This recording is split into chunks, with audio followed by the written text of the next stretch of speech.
ఈ మధ్య కాలంలో చదువు కోసం చాలా దేశాల నుంచి ముఖ్యంగా ఇండియా నుంచి చాలా మంది విదేశాలకు వెళ్తున్నారు. ఆస్ట్రేలియా, అమెరికా అంటూ పల్లెల నుంచి ఎగిరిపోతున్నారు. అయితే ఆస్ట్రేలియాలో చదువుకోవాలనుకునే భారతీయ విద్యార్థులకు మరో పెద్ద ఎదురుదెబ్బ తగిలినట్లయింది. ఆస్ట్రేలియా ప్రభుత్వం అంతర్జాతీయ విద్యార్థుల కోసం వీసా నిబంధనలను మార్చింది. విద్యార్థులు తమ పొదుపు రుజువులను చూపించారనే నిబంధనను కఠినతరం చేస్తూ ఈ మార్పును అమలు చేస్తున్నారు. ఈ మేరకు అంతర్జాతీయ విద్యార్థులు, కార్మికుల వలసలు రికార్డు స్థాయికి చేరుకోవడంతో ఆస్ట్రేలియా నియంత్రణ చర్యలకు దిగింది. స్టూడెంట్ వీసా నిబంధనల్ని కఠినతరం చేసింది.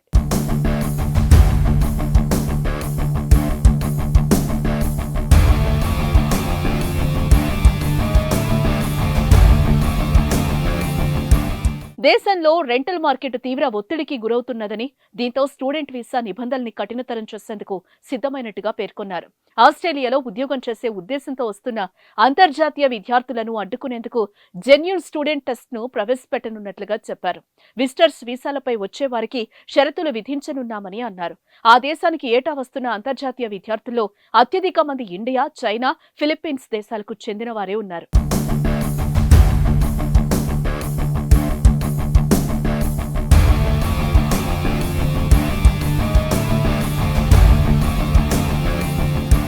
'కాగా ఆ దేశానికి వెళ్లే వారి అకౌంట్లో తప్పనిసరిగా కనీసం 29,710 ఆస్ట్రేలియన్ డాలర్లు అంటే మన ఇండియా కరెన్సీలో 16,30,000 రూపాయలుండాలి. 7 నెలల్లో ఆస్ట్రేలియా ఈ మొత్తాన్ని పెంచడం ఇది రెండోసారి. గతేడాది అక్టోబర్లో 21,041 డాలర్ల నుంచి 24,505 ఆస్ట్రేలియన్ డాలర్లకు పెంచారు.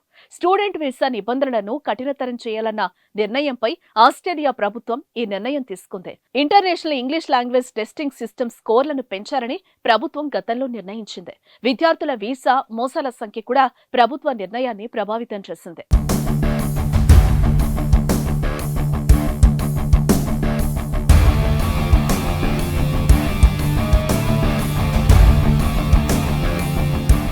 రెండు 2022లో కోవిడ్-19 ఆంక్షల ఎత్తివేతతో వలసదారుల సంఖ్య అకస్మాత్తుగా పెరిగింది. సెప్టెంబర్ 30, 2023 నాటికి వలసలు 60% పెరిగి 5,48,800కి చేరుకున్నాయి. దీన్ని దృష్టిలో ఉంచుకుని ప్రభుత్వం వీసా నిబంధనలను కఠినతరం చేయాలని నిర్ణయించింది. వలసల పెరుగుదల దేశంలో ఇళ్ల అద్దె రేట్లు పెరగడానికి దారితీసిందని ప్రభుత్వం కూడా పరిగణించింది. ఆస్ట్రేలియాకు వస్తున్న అంతర్జాతీయ విద్యార్థుల సంఖ్యలో భారత్ రెండో స్థానంలో ఉంది. 2023 జనవరి నుండి సెప్టెంబర్ వరకు 1,22,000 మంది భారతీయ విద్యార్థులు ఆస్ట్రేలియాలో చదువుకున్నారని గణాంకాలు చెప్తున్నాయి. కాగా డిసెంబర్ 2022, డిసెంబర్ 2023 మధ్య భారతీయ విద్యార్థులకు ఆస్ట్రేలియా మంజూరు చేసిన వీసాల సంఖ్య 48% తగ్గింది.